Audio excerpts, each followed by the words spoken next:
Breaking news చూస్తున్నాం. తెలంగాణ రాజకీయాల్లో తీవ్ర దుమారం రేపుతున్న ఎమ్మెల్యేల ఫిరాయింపు అంశంపై ఇవాళ సుప్రీంకోర్టు తీర్పుపై సర్వత్రా ఉత్కంఠ నెలకొంది. పార్టీ ఫిరాయింపు ఆరోపణలు ఎదుర్కొంటున్న ఎమ్మెల్యేల కేసును సుప్రీంకోర్టులో justice Dipankar Datta, justice Augustus జార్జిల ధర్మాసనం విచారించనుంది. 2023 ఎన్నికల్లో గెలిచిన 10 మంది తమ పార్టీ ఎమ్మెల్యేలు కాంగ్రెస్లోకి చేరినట్లు బీఆర్ఎస్ ఫిర్యాదు చేస్తుంది. స్పీకర్ 7 ఎమ్మెల్యేల విషయంలో ఇప్పటికే నిర్ణయం తీసుకున్నారు. మరో 3 ఎమ్మెల్యేలపై నిర్ణయం తీసుకోవాల్సి ఉంది. కాగా ఫిరాయింపుల అంశంపై స్పీకర్ 3 నెలల్లో నిర్ణయం తీసుకోవాలి గతంలో సుప్రీంకోర్టు ఆదేశించింది. ఇదే విషయానికి సంబంధించి మరింత సమాచారాన్ని మా ప్రతినిధి హరీష్ అందిస్తారు ఫోన్ ద్వారా. హరీష్, చెప్పండి, స్పీకర్ తీసుకున్న నిర్ణయం ఏ మేరకు ఉండబోతుంది? అదేవిధంగా నిన్న కాళీ యాదయ్య విషయంలో కావచ్చు, మిగతా వారి విషయంలో తీసుకున్న నిర్ణయాన్ని ఏ రకంగా చూడాలి? అయితే లక్ష్మణ్, మరి కాసేపట్లో సుప్రీంకోర్టులో ఏదైతే రాష్ట్ర వ్యాప్తంగా సంచలనం చేస్తున్న పార్టీ ఫిరాయింపుల కేసుకు సంబంధించి కూడా విచారణ జరగనున్న నేపథ్యం అయితే కనిపిస్తా ఉన్నది. ప్రధానంగా పార్టీ ఫిరాయింపుల ఆరోపణలు ఎదుర్కొంటున్న 10 మంది ఎమ్మెల్యేలకు సంబంధించి కూడా 2023 ఎన్నికల్లో కాంగ్రెస్ పార్టీ అయితే అధికారంలోకి వచ్చిన తర్వాత బీఆర్ఎస్ పార్టీ నుంచి కూడా ఎమ్మెల్యేలు పార్టీ మారినట్టుగా కూడా బీఆర్ఎస్ పార్టీ తరఫున వర్కింగ్ ప్రెసిడెంట్ కేటీఆర్ అలాగే ఎమ్మెల్యేలంతా కూడా సుప్రీంకోర్టును ఆశ్రయించారు. వీరికి సంబంధించి బీఆర్ఎస్ పార్టీ ఏదైతే వీరి కాంగ్రెస్ పార్టీలో చేయడం జరిగింది కాబట్టి వీరిపైన పార్టీ ఫిరాయింపుల కేసు అర్హత వేటు వేయాలంటూ కూడా వాళ్ళు పిటిషన్ దాఖలు చేశారు. దీనికి సంబంధించి కూడా పలుమార్లు సుప్రీంకోర్టుకు సంబంధించిన విచారణ కొనసాగింది.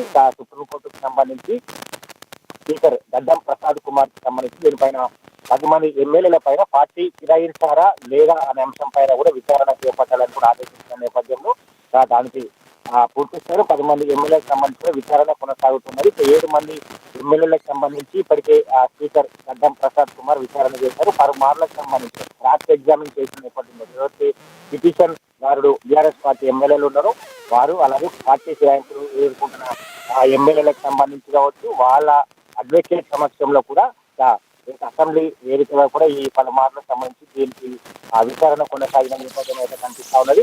ప్రధానంగా 7 మంది ఎమ్మెల్యేలకు సంబంధించి కూడా స్పీకర్ క్లీన్ చీట్ ఇచ్చిన నేపథ్యం అయితే ఉంది. వీళ్ళంతా కూడా పార్టీ మారలేరు, నియోజకవర్గ అభివృద్ధి సంక్షేమ కార్యక్రమాలకి సీఎంని ఏదైతే రేవంత్ రెడ్డిని కలవడం జరిగింది. తమ నియోజకవర్గానికి సంబంధించిన నిధులు కావచ్చు, ప్రాజెక్టులు కావచ్చు, పెండింగ్ పనులకు సంబంధించి వీటన్నిటిని కూడా వివరించేందుకు మేము సీఎం రేవంత్ రెడ్డిని కలిసాం. పార్టీ కండువ ఏదైతే తప్పుకున్నదో అది ఏదైతే దేవునికి సంబంధించిన కండువ అన్నట్టుగా కూడా వాళ్ళు పదే చెప్తూ వచ్చిన నేపథ్యం కావచ్చు. వీటన్నిటికి సంబంధించిన స్పీకర్ అంగీకరించారు. ఇక పూర్తిగా వాళ్ళు పార్టీ ఫిరాయించలేనంతా కూడా క్లీన్ చీట్ ఇచ్చిన నేపథ్యం అయితే కనిపిస్తా ఉన్నది. కాబట్టి మొత్తంగా ఈ కేసుకు సంబంధించి కూడా మరి కాసేపట్లో సుప్రీంకోర్టు వేదికగా కూడా విచారణ కొనసాగనున్న నేపథ్యం అయితే కనిపిస్తుంది. దీంట్లో ఇప్పటికే 10 మంది ఎమ్మెల్యేలు అరకపూడి గాంధీ కావచ్చు, గూడెం మైపాల్ రెడ్డి కావచ్చు, బండ్ల కృష్ణమోహన్ రెడ్డి కావచ్చు, ప్రకాష్ గౌడ్, అలాగే తెల్లం వెంకట్రావు, ఇక ఏదైతే వీరికి సంబంధించి కూడా క్లీన్ చీట్ ఇవ్వడం జరిగింది. నిన్న చాలా విచారణ జరిగింది. నిన్న పోచారం శ్రీనివాస్ రెడ్డి, కాళీ యాదయ్యకు సంబంధించి కూడా క్లీన్ చీట్ ఇచ్చారు. ఇక ఎమ్మెల్యే దానం నాగేందర్, కడియం శ్రీహరికి సంబంధించి కూడా విచారణ జరగాల్సి ఉంది. దానికి వారైతే దానం నాగేందర్ కావచ్చు, కడియం శ్రీహరి కావచ్చు తమ సమయం కావాలని కూడా కోరడం జరిగింది. వ్యక్తిగత కారణాలు కావచ్చు, వ్యక్తిగత పనుల వల్ల విచారణకు అటెండ్ కాలేకపోతున్నాం, మరికొంత సమయం కావాలని కూడా స్పీకర్ కి లేఖ ద్వారా తెలపడం జరిగింది. వారికి స్పీకర్ కూడా సమయాన్ని ఇచ్చారు. కాబట్టి ఇక ఇద్దరు అంశానికి సంబంధించి కావచ్చు, మొత్తంగా ఈ ఏదైతే క్లీన్ చీట్ ఇచ్చిన 8 మంది ఎమ్మెల్యేలు ఉన్నారో వారి సంబంధించి ఈ రోజు సుప్రీంకోర్టులో విచారణ కొనసాగుతున్న నేపథ్యం అయితే కనిపిస్తా ఉంది. ఆ ధర్మాసనం సంబంధించి ఏదైతే ఈ రోజు అడ్వకేట్లు జస్టిస్ దీపాంకర్ దత్తా అలాగే జస్టిస్ అగస్టిన్ జార్జిల ధర్మాసనం ఈ కేసును విచారించనున్నది. ఇక ఈ కేసుకు సంబంధించి స్పీకర్ ఏదైతే తెలిసిన విచారణ కొనసాగించారో స్పీకర్ నిర్ణయానికి ధర్మాసనం కట్టుబడి ఉంటుందా లేదంటే దీనికి మరో సుప్రీంకోర్టును ఏదైనా చర్యలు తీసుకోబోతుందా, పూర్తి స్థాయిలో విచారణ జరిపించాలని కూడా ఆదేశిస్తుందా అనే దానిపైన కూడా ఒక సెన్సేషన్ క్రియేట్ చేస్తుందని చెప్పొచ్చు. ఎందుకంటే ఇప్పటికే స్పీకర్ తీసుకున్న నిర్ణయానికి సంబంధించి కూడా బీఆర్ఎస్ పార్టీ వ్యతిరేకిస్తా ఉన్నది.